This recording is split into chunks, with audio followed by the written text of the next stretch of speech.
I'm Roman Engel. I taught some of the world's fastest drivers how to get and stay in shape. Do you want to be fit like a race car driver? Then pay attention now.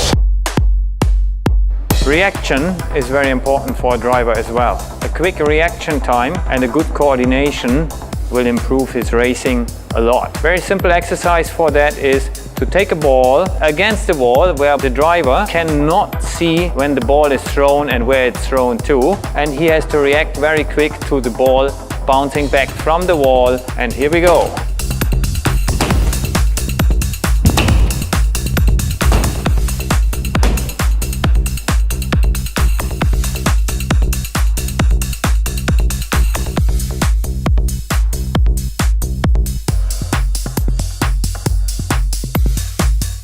Try it out now and don't give up. See you next time.